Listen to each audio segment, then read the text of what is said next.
From the 2005 Kenyon Commencement Address, This is Water by David Foster Wallace. You get to consciously decide what has meaning and what doesn't. You get to decide what to worship. Because here's something else that's weird but true. In the day-to-day trenches of adult life, there's actually no such thing as atheism. There's no such thing as not worshiping. Everybody worships. The only choice we get is what to worship. And the compelling reason for maybe choosing some sort of God or spiritual type thing to worship, be it JC or Allah, be it Yahweh or the Wiccan Mother Goddess, or the Four Noble Truths, or some inviolable set of ethical principles, is that pretty much anything else you worship will eat you alive. If you worship money and things, if they are where you tap real meaning in life, then you will never have enough, never feel you have enough. It's the truth. Worship your body and beauty and sexual allure, and you will always feel ugly. And when time and age start showing, you will die a million deaths before they finally grieve you. On one level, we all know this stuff already. It's been codified as myths, proverbs, cliches, epigrams, parables, the skeleton of every great story. The whole trick is keeping the truth up front in daily consciousness. Worship power, you will end up feeling weak and afraid, and you will need ever more power over things to numb you to your own fear. Worship your intellect, being seen as smart, you will end up feeling stupid, a fraud, always on the verge of being found out. But the insidious thing about these forms of worship is not that they're evil or sinful, it's that they're unconscious. They are default settings. They're the kind of worship you just gradually slip into, day after day, getting more and more selective about what you see and how you measure value without ever being fully aware that that's what you're doing. And the so-called real world will not discourage you from operating on your default settings, because the so-called real world of men and money and power hums merrily along in a pool of fear and anger and frustration and craving and worship of self. Our own present culture has harnessed these forces in ways that have yielded extraordinary wealth and comfort and personal freedom. The freedom all to be lords of our tiny skull-sized kingdoms, alone at the center of all creation. This kind of freedom has much to recommend it. But of course, there are all different kinds of freedom, and the kind that is most precious, you will not hear much talk about in the great outside world of wanting and achieving. The really important kind of freedom involves attention and awareness and discipline and being able truly to care about other people and to sacrifice for them over and over in myriad, petty, unsexy ways every day. That is real freedom. That is being educated and understanding how to think. The alternative is unconsciousness, the default setting, the rat race, the constant gnawing sense of having had and lost some infinite thing.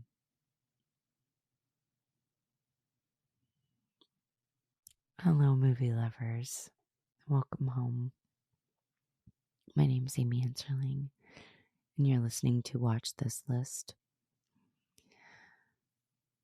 I just finished my second viewing of Abel Ferrara's The Addiction, made in 1995, written by Nicholas St. John. I watched it the first time in 2021, and it struck me very differently then than it did this evening. Probably because I was not conscious myself the first time I saw it, and I thought it was so profound and pretentious in all the right ways, and nostalgic because it reminded me of being in graduate school, and it reminded me of intellectualizing and distancing concepts from myself because I tried to make them make sense instead of feeling them, which is just both a faulty coping strategy and a defense mechanism.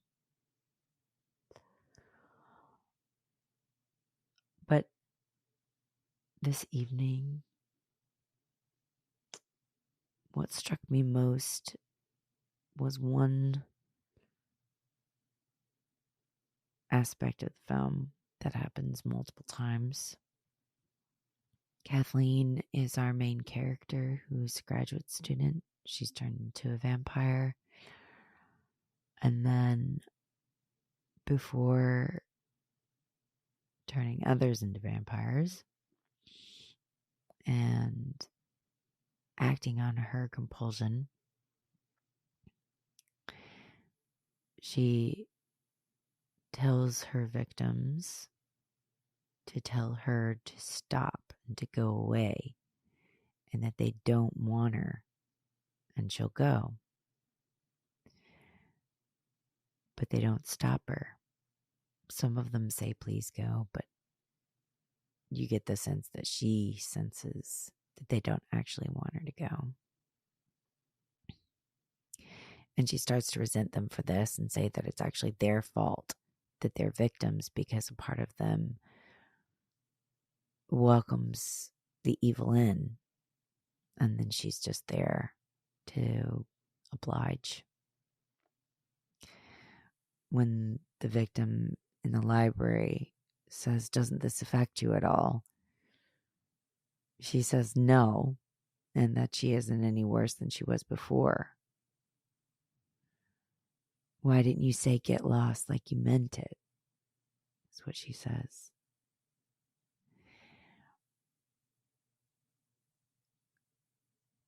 It made me think of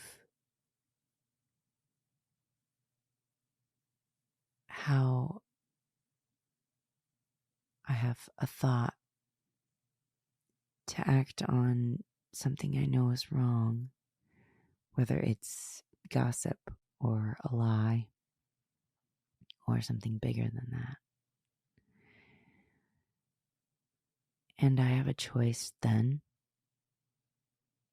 I can act on it, or I can let it be a passing thought. And when I act on it, I don't think about this normally, but it is actually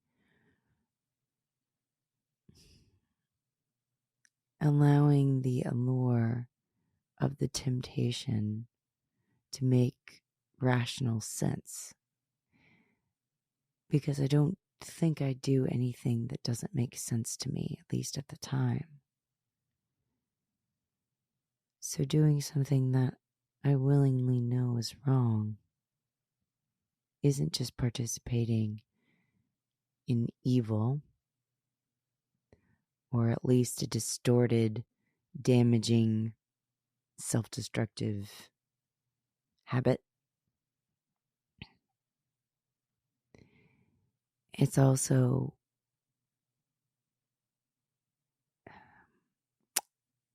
enjoying it. There's a preferential inclination going on. And when it's externalized in the fashion that it is, in the addiction, as horror, as that evil is indifferent to us, to the characters, that it doesn't care about them in any way whatsoever, except to use their good for sustenance, as Christopher Walken's character says. I'm using your good for sustenance, making her so much weaker and feel like she hasn't eaten for days. If we think about our destructive behavior as being a leech on us that's sucking the life out of us, perhaps we would pause a little bit longer and think, what am I agreeing to?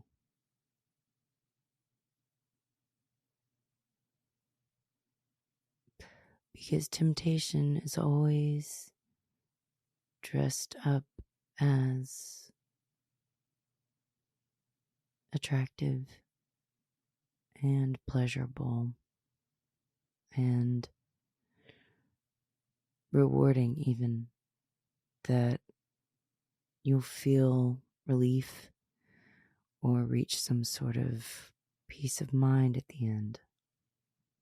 But even when we've proven otherwise over and over again, it's still difficult to resist, isn't it? Why? Why is it difficult to resist something painful? How can a shift in consciousness take place? Do we have options? Do we have a choice? Something that struck me that I read in a Ferrara interview was, well, I'll just read the quote to you. He says, "No matter how dark things get for this woman who becomes a vampire, she accepts the body of Christ.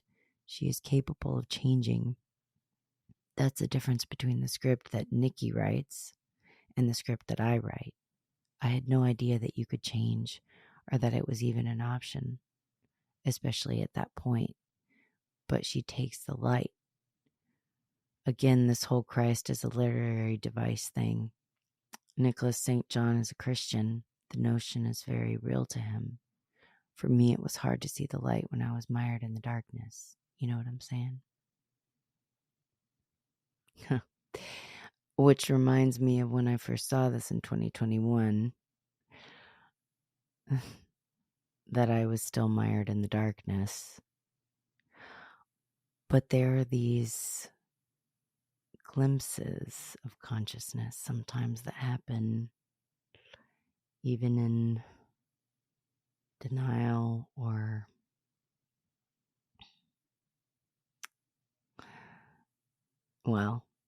put in the guise of having fun, because I was having fun at the time, or thought I was. You can get these slivers of maybe there's more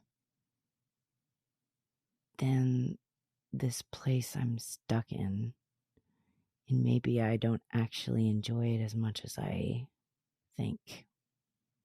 But I have no earthly idea on how to stop.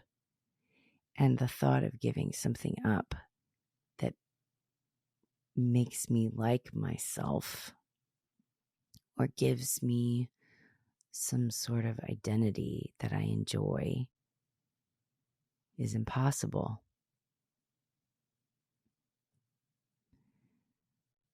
So then what has to happen?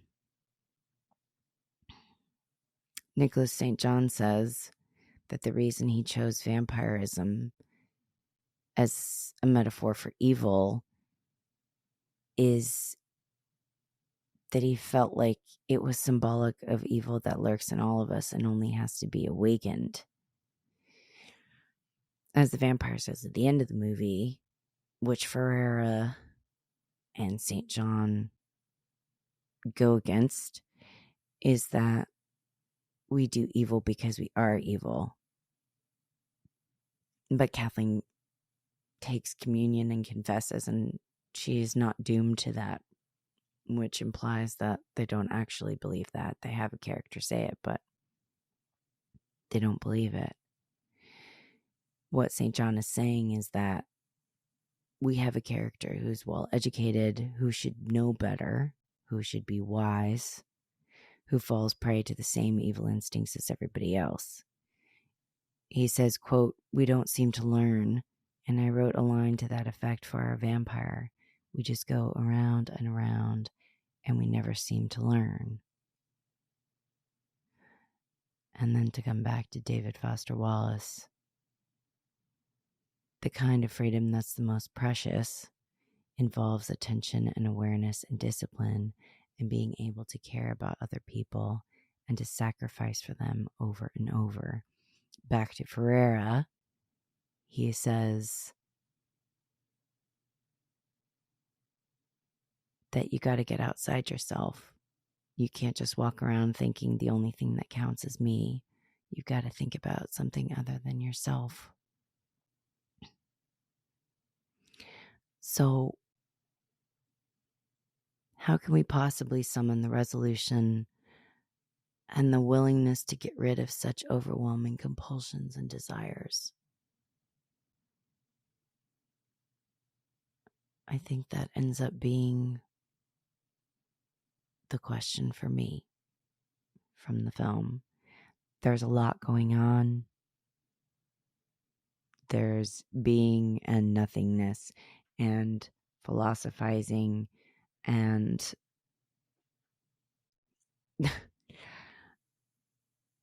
there's things that annoy people about this film in the way that it's done. And it's sort of artsy, indie, slow burn, sermonizing. And it is cold. It's detached. Kathleen says things like, "Prove to me evil doesn't exist. I'm rotting inside but not dying. It's about getting a fix. It's about the violence of our wills against others."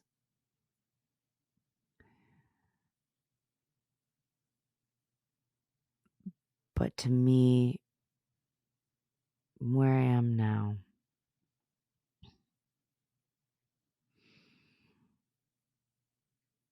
there are two choices. We can choose between the pains of trying to become better, trying not to live in our default setting and operate out of unconsciousness and blurry vision and a self-centered existence.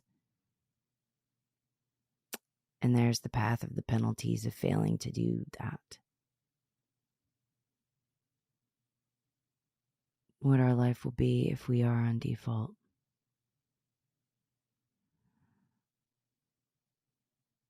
How much compulsion are we slaves to?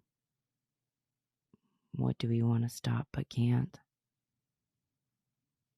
Where do we go to find peace? Kathleen says, the fact that you can't terminate the situation finally settles on you with full force. And then you reach enlightenment. And you either want to die or you try to go to evil as your sponsor, like she does. She tries to go to Christopher Walken's Pina character and say, "Help me, teach me." And he's like, "I can't help you. I'm not going to do anything for you." In fact, he just ends up draining her even more and then talking about how he's becoming more and more normal by the day, but he's completely doomed. The only peace that she finds in the end is going to God. One thing that's interesting is that Brad Stevens writes about in his book, Abel Ferrara, The Moral Vision. There's a chapter on the addiction, that vampirism in the movie has much the same function as the hotel in The Shining. Quote, bringing to the surface potentialities already present in the protagonist. And I wonder, in the vein of Foster Wallace, if we think about our daily realities, how much of what we're experiencing in our direct atmosphere is just bringing to the surface things that are already within us, because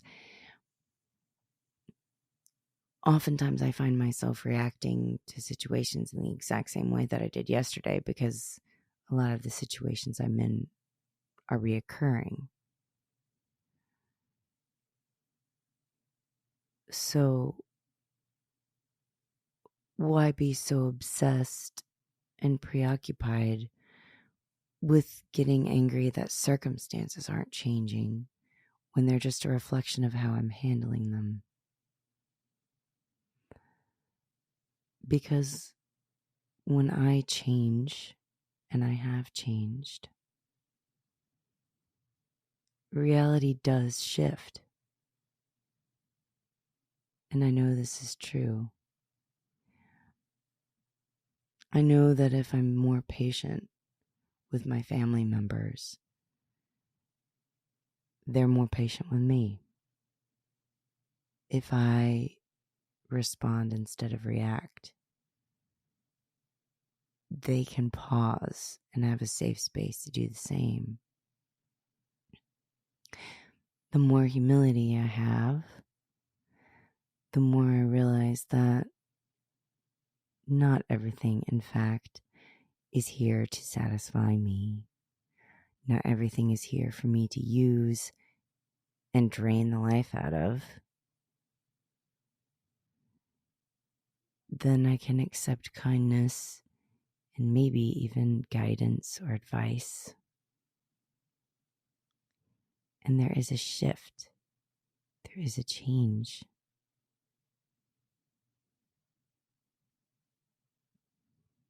And I think that Kathleen wants to change, because as soon as she meets the missionary, the guy who's preaching and handing out pamphlets in front of her apartment, he's the only one that doesn't come up, who doesn't allow himself to be invited in, because he's not remotely interested. She goes in her closet and absolutely loses it and says that she won't submit. Like she's trying to fight her basest instinct and saying, I'm not going to try to get this guy anymore. I know that he's pure. He's the only innocent person there is. And she recognizes that and doesn't want to destroy it, which is interesting. And that is the shred of humanity that's still within her. That's not the evil. The evil is merciless. The evil wants to feed on the good. Just as Pina says, I want the goodness that's left in you for my sustenance, so that you can lay there and feel like you haven't eaten in days. And isn't that what it feels like to be in cycles of bad habits and bad relationships, situations that make you feel like shit at the end of them, not when you're in them or you're getting the attention that you crave, or whatever it is that we want that indulges. It's at the end that you feel so small and useless and alone, because the thing that's using you will never nourish you. It's not there for you. It doesn't have the capacity to give you peace. And you know that. And I know it. Henry Cloud says the worst thing you can do when you find out that you're on the wrong path is hope that it turns into the right one. That's why she says, say no to me. Look at me and tell me to go away. Don't ask. Tell me. Resist the devil and he will flee from you. There's so much advice and good advice about how to live, how to be happy, how to lose weight, how to make your life better in whatever way it is that you're particularly seeking.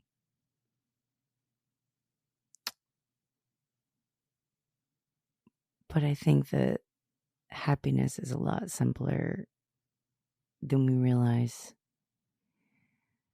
When happiness is equated with serenity and peace of mind comes when the thing that destroys you is resisted, and you can resist it. You can choose to resist it and then get help to continue resisting. That's what I've learned. And that's what I know for sure now. And I'm not afraid anymore like I used to be. I used to be afraid of saying that I believed in God or that I was a Christian. Even in my review for the diction into 2021, I was afraid to say that I had grown up in church, and nobody even read me then at all. There's a fear of being vulnerable and authentic, because if people reject your persona, you can say, well, obviously that's not who I am, and so I don't have to take it personally, although we still do. But to put yourself in the situation where you can be rejected, well, it's only brave if you're afraid. But if we can get to the point where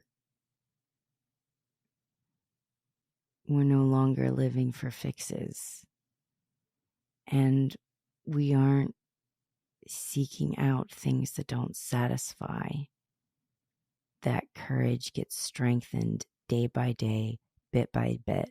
Small, everyday decision after small, everyday decision, just like David says. Sacrificing for others over and over in myriad, petty, unsexy ways every day. These small things that we can do for one another. Responding kindly, not getting into a dumb argument.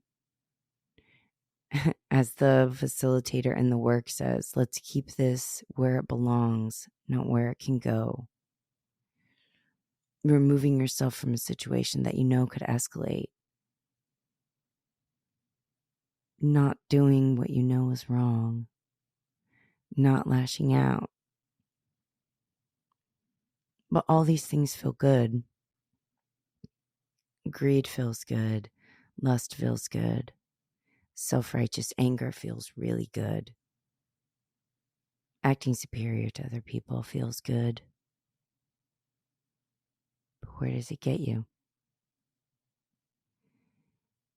It gets you negotiating with evil or trying not to be the same. And then you get bitten because you didn't say no. And then evil says that it's your fault. And you're the one who made that decision. But even then, we can choose. And that's what Ferrara is ultimately saying. It surprises him, and he didn't see it at the time, that we have an ability to choose. When desires drive us blindly, or we willfully demand that they supply us with more satisfactions or pleasures than are possible or due us. That's the state that we're in. That's the problem. No matter how far we progress, desires will always be found which oppose grace. So what's the solution? We make a beginning and keep trying. Come to grips with some of our worst defects and take action towards their removal as quickly as we can. We become able to summon the faith that can meet any emergency.